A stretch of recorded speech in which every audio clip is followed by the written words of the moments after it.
আসসালামু আলাইকুম। আপনাদের মাঝে নিয়ে আসলাম বাড়িতে থাকা উপকরণ দিয়ে পাস্তা বানানো এবং খুবই মজাদার। একটা পাতিলে পানি দিয়ে পানিটাও গরম করে নিতে হবে। পানিটা গরম না হওয়া পর্যন্ত এদিকে উপকরণগুলো পেঁয়াজ কুচি, মরিচ কুচি, টমেটো সবগুলো উপকরণ কেটে নেবেন।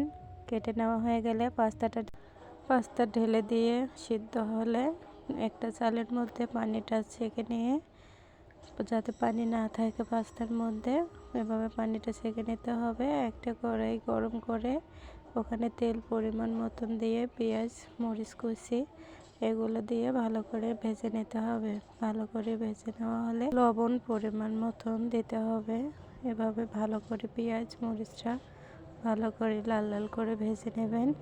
একটু হলুদ গুঁড়া দেবেন, পরে টমেটো কুচিটা নেবেন। টমেটো কুচিটা একটু নাড়াচাড়া করে যাতে একটু সেদ্ধ হয়ে আসে, কাঁচা ভাবটা না থাকে।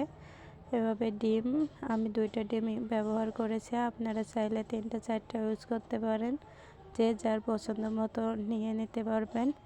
এভাবে ডিমটা ভালো করে নেড়ে চেড়ে, যাতে ডিমের মধ্যেও কাঁচা গন্ধটা না লেগে থাকে, এভাবে নাড়াচাড়া করতে হবে অনবরত, যাতে কড়াইয়ের নিচেও না লেগে যায়।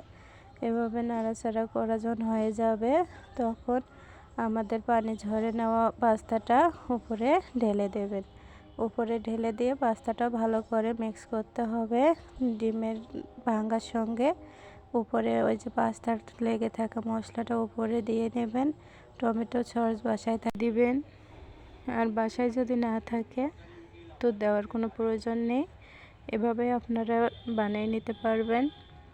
এমনটা না যে টমেটো সস আপনাদের দিতেই হবে, দিলেও চলবে, না দিলেও মজাদার হবে এই খাবারটা।